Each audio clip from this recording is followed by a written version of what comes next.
You drop your child at the gate every morning and you trust that someone in there is in charge.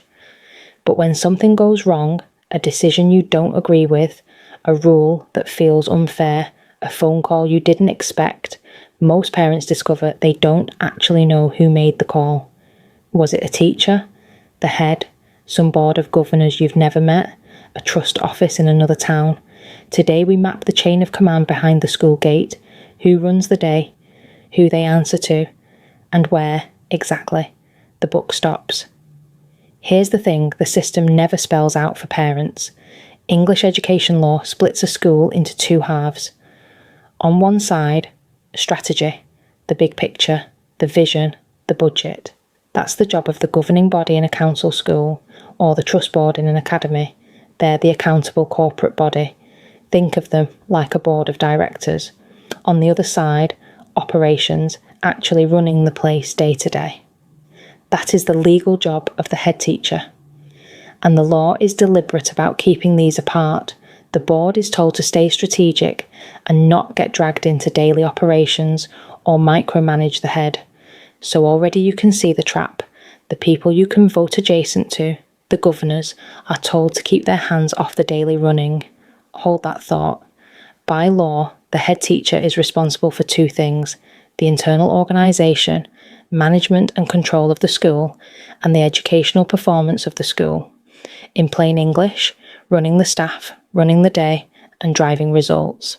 But the law goes further and hands the head specific duties they can't pass off. The behaviour policy, the rules your child lives under all day, is the head teacher's responsibility to set, under the Education and Inspections Act 2006.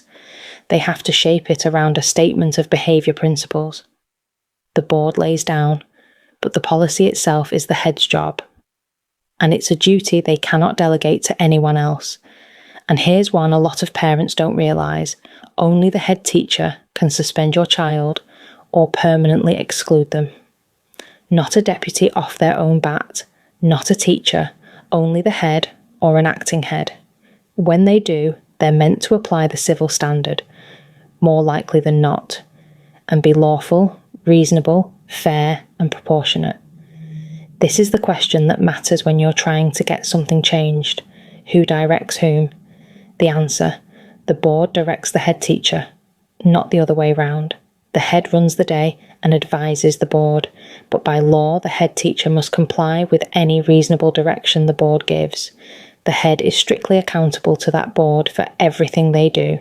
Now, the board is told to stay out of operations, but there's an important exception, and it cuts in your favour. If the school might be breaching a legal duty because of what its leaders are doing or failing to do, the board has the power to step into operational matters to force compliance. So the "we don't get involved in daily operations" line has a limit. When a legal duty is on the line, they can, and the law says they're the ones carrying the ultimate responsibility. The head teacher delegates a lot of the daily running to a senior leadership team, worth knowing who's who, because these are the people you'll actually deal with. Deputy and assistant heads, senior teachers who help run the school and can act for the head when they're away. A business manager or finance lead who handles money, HR and resources. The designated safeguarding lead, and this one's the law. Every school must appoint a senior member of staff to take lead responsibility for safeguarding and child protection. And the SENCO, a qualified teacher running the day-to-day SM policy, who the statutory code says works best sitting on the leadership team. If your concern is safeguarding, there's a named person for it. If it's special needs, there's a named person for that too. Now the part that decides who you're really dealing with.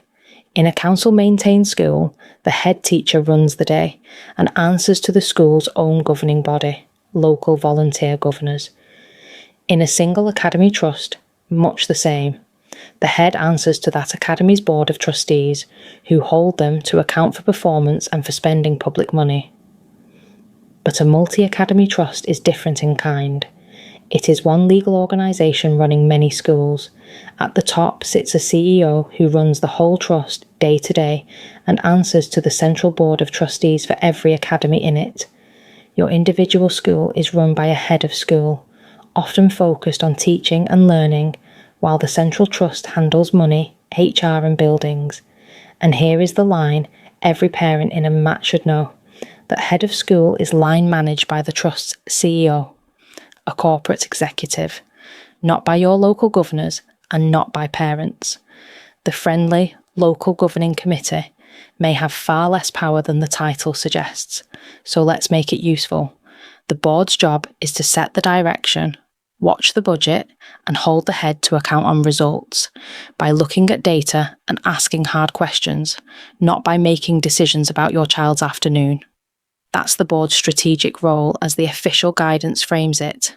I'm characterising it, not quoting a single statute, which means a complaint about a daily decision lands, legally, with the head teacher, not the governors. And in a MAT, the person standing over that head is a CEO who answers to trustees, not to you. That's me joining the dots for you as a parent, not a line of law, but it's the dot that matters. Know whether you're in a council school, a single trust, or a multi-academy trust, because it changes who actually holds the power. So, who actually runs your child's school day? The head teacher does. By law, they answer to a board. And in a multi-academy trust, that head answers up to a CEO you'll probably never meet. None of this is hidden.